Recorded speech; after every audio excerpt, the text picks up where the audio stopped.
Priji, welcome to my YouTube channel Priji's colourful journal. അപ്പോൾ ഇന്ന് നമ്മൾ ഉണ്ടാക്കാൻ പോകുന്ന ഒരു ബീഫ് ഫ്രൈ ആണ്. നാട്ടിൽ നിന്ന് വന്നതിൽ എനിക്ക് ഏറ്റവും കൂടുതൽ മിസ് ചെയ്യുന്ന നാട്ടിലെ ബീഫ് തന്നെയാണ്. എത്രയൊക്കെ പറഞ്ഞാലും നാട്ടിലെ ബീഫിന് ഒരു പ്രത്യേക ടേസ്റ്റും വികാരവും തന്നെയാണ്. ഇവിടെ എത്ര നമ്മൾ ഉണ്ടാക്കാൻ ശ്രമിച്ചാലും ആ ഒരു ടേസ്റ്റ് കിട്ടില്ല. ഇവിടെ ഇപ്പം നമ്മൾ എടുത്തേക്കുന്ന പാകിസ്ഥാനി ബീഫാണ്. ഇന്ത്യൻ ബീഫിനെ വെച്ച് നോക്കുമ്പോൾ പാകിസ്ഥാനി ബീഫിനാണ് കുറച്ചുകൂടി ടേസ്റ്റ് ഉള്ളത്. പിന്നെ പൊടികളെല്ലാം നമ്മൾ നാട്ടിൽ നിന്ന് കൊണ്ടുവരുന്നത് തന്നെയാണ്.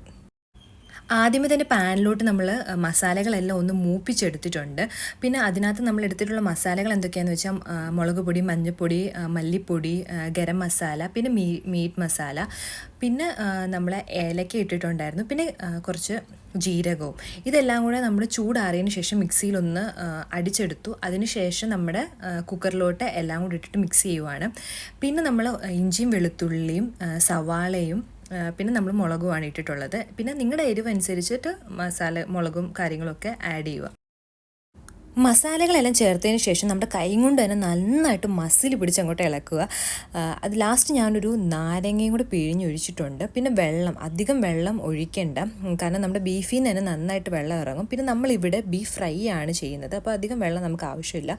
പിന്നെ നിങ്ങളുടെ ബീഫിൻ്റെ വേവ് അനുസരിച്ച് ഇത് വേവിക്കാൻ വെക്കുക. പിന്നെ നിങ്ങൾക്ക് ഷാർജയിൽ എവിടെയെങ്കിലും നല്ല ബീഫ് കിട്ടുന്ന സ്ഥലം അറിയാമെങ്കിൽ എന്തായാലും മറക്കാതെ കമൻറ്റ് ചെയ്യുക. എവിടെ ആയാലും നമുക്ക് നാട്ടിലെ ബീഫിൻ്റെ ടേസ്റ്റിൽ കിട്ടുവാണെങ്കിൽ ഉറപ്പായിട്ട് നമ്മൾ പോയി മേടിക്കുന്നതായിരിക്കും. മറക്കാതെ കമൻറ്റ് ചെയ്യുക. അപ്പം നമ്മുടെ ബീഫൊക്കെ നന്നായിട്ട് വെന്ത് വന്നിട്ടുണ്ട്. അപ്പം നമ്മുടെ കുക്കർ ഓപ്പൺ ചെയ്ത് നോക്കിയപ്പോൾ കുറച്ച് വെള്ളം ഉണ്ടായിരുന്നു. അത് നമ്മളൊന്ന് പറ്റാൻ വേണ്ടി വെച്ചു. അത് കഴിഞ്ഞിട്ട് നമ്മുടെ ഒരു പാനിലേക്ക് കുറച്ച് വറ്റൽമുളകൊന്ന് നമ്മൾ ചൂടാക്കാൻ വേണ്ടി എടുത്തു. ഈ വറ്റൽമുളക് നന്നായിട്ട് ചൂടായതിന് ശേഷം നമ്മൾ നമ്മുടെ ഇടികലയിൽ ഇട്ടിട്ട് നന്നായിട്ട് ഇടിച്ചെടുക്കും. ഇത് നമുക്ക് ലാസ്റ്റ് ബീഫിൽ ആഡ് ചെയ്യാൻ വേണ്ടിയിട്ടാണ്. അപ്പം നമ്മൾ ഇതും കുരുമുളക് പൊടിയാണ് ലാസ്റ്റ് നമ്മൾ ഫ്രൈ ചെയ്യുന്ന സമയത്ത് ആഡ് ചെയ്യുന്നത്. നിങ്ങളുടെ എരിവ് അനുസരിച്ച് വേണം ആഡ് ചെയ്യാൻ വേണ്ടിയിട്ട്. ഞങ്ങൾക്ക് അത്യാവശ്യം എരി ഇഷ്ടമുള്ളത് കൊണ്ടാണ് ഞാൻ വറ്റൽമുളക് കൂടെ ആഡ് ചെയ്തത്. ചൂടാറിയതിന് ശേഷം വറ്റൽമുളക് എല്ലാം കൂടെ നമ്മുടെ ഇടികലയിൽ ഇട്ടിട്ട് നന്നായിട്ട് നമ്മൾ ഇടിച്ചെടുത്തിട്ടുണ്ട്. അപ്പം നമുക്ക് പൊടിയായിട്ട് കിട്ടിയിട്ടുണ്ട്. ഇത് ലാസ്റ്റ് നമുക്ക് ആഡ് ചെയ്യാം. അപ്പോൾ നമ്മുടെ ബീഫ് നോക്കിയപ്പോൾ കുറച്ചുകൂടി പറ്റാനുണ്ടായിരുന്നു വെള്ളം. അപ്പോൾ നമ്മൾ പറ്റാൻ വേണ്ടി വെച്ചു. അതിന് ശേഷം നമ്മുടെ ബീഫ് വെളിച്ചെണ്ണയിൽ വറക്കുന്നതാണ് ടേസ്റ്റ്. അതേപോലെ തന്നെ തേങ്ങാക്കൊത്ത്, കരിവേപ്പില അതൊക്കെ ആഡ് ചെയ്യുവാണെങ്കിൽ കുറച്ചുകൂടി ടേസ്റ്റ് കിട്ടും നമ്മുടെ ബീഫിന്.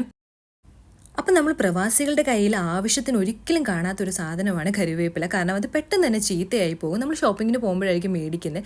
അത് മേടിച്ച് ഫ്രിഡ്ജിൽ വെച്ച് കുറച്ച് കഴിയുമ്പോഴത്തേക്ക് പെട്ടെന്ന് തന്നെ ചീത്തയായി പോകും. പിന്നെ നാട്ടിലെ പോലെ പെട്ടെന്ന് പോയിട്ട് നമുക്ക് പറിച്ചിട്ട് വരാനും പറ്റില്ലല്ലോ. അപ്പോൾ എൻ്റെ കയ്യിൽ ഇന്ന് കറിവേപ്പില ഇല്ല. പിന്നെ ഉള്ളത് കൊണ്ട് ഓണം പോലെ ഉള്ള സാധനങ്ങളൊക്കെ വെച്ചിട്ട് തന്നെ ഞാൻ അഡ്ജസ്റ്റ് ചെയ്തു. പിന്നെ കുരുമുളക് പൊടി നന്നായിട്ട് ഇട്ടിട്ടുണ്ട്. കുരുമുളകിൻ്റെ ഫ്ലേവർ എനിക്ക് ഒത്തിരി ഇഷ്ടമാണ്.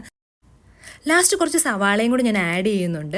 അപ്പം നമ്മുടെ ബീഫ് നന്നായിട്ട് വന്നിട്ടുണ്ട്. നമ്മുടെ പ്രവാസികളുടെ ഒരു തട്ടിക്കൂട്ട് ബീഫാണിത്. എല്ലാവരും ഒന്ന് ട്രൈ ചെയ്ത് നോക്കണം.